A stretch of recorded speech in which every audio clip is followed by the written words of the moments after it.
Hey guys, welcome to the Shermichael Singleton Show. I'm your host, Shermichael Singleton, and today we're talking about something that affects every single American, and I'm almost certain it's something that you guys have thought a whole lot about.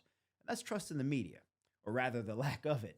And how did the press really go from being like this watchdog of power to the mouthpiece of political agendas? Like they were supposed to be watching powerful people and putting a spotlight on powerful people in corruption. And now they have seemed to become a part of the power and a part of the corruption itself with a certain political agenda that leans to the left. How did they get Trump so wrong, the election so wrong? And why did they refuse to even admit it? I mean, man, talk about arrogance. Well, we're going to break it all down. No spin, no censorship, just the facts. So let's get right into it. The press at its best is a safeguard of liberty.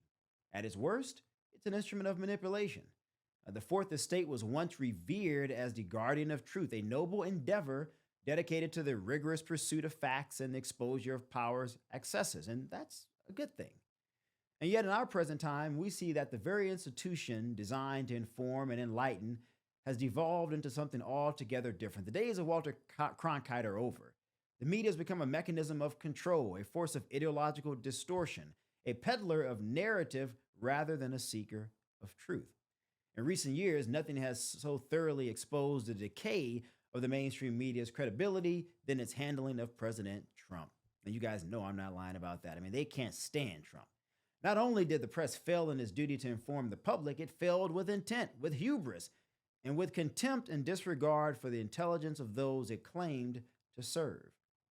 The media did not merely get it wrong, it got it wrong spectacularly, willfully, and without shame. They didn't care that they got it wrong because they said that you just weren't smart enough. It was never simply a matter of bias. The press's failure was epistemological, a failure to grasp reality as it was, rather than as they wished it to be.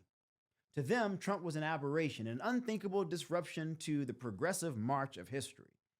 They did not merely dislike him, they did not merely dislike you. They found him and you, and anyone who supported Trump, and their existence to be intolerable.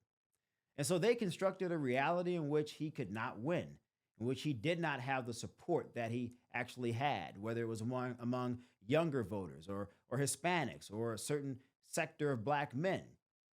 To them, it could not occur, and Trump could not be allowed to return. That's why they crowned Kamala Harris as the next president. Well, that was a disaster, and Trump ultimately did return. And what is more telling than their eras is their lack of introspection. Having been humiliated in 2016, they learned nothing. The press didn't pause to reflect. They didn't reconsider their methods, their assumptions.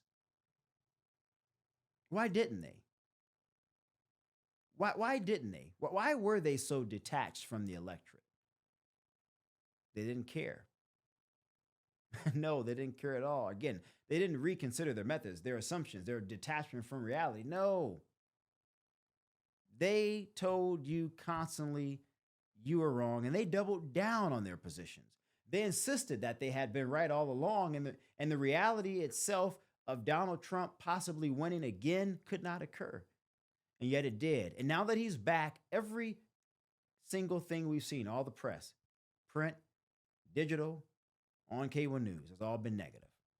The press's hostility towards Trump and Republicans was not merely political, it is existential. Trump, you see, is a rebuke of their authority.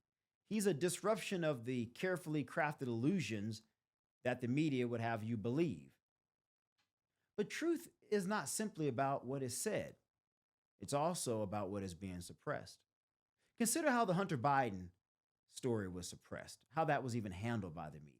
Here was a scandal of international corruption, a legitimate news item of profound interest for everybody. It was the president's son involved in some really shady things, and yet it was silenced. It was dismissed and erased from public discourse, not because it was false, but because it was inconvenient.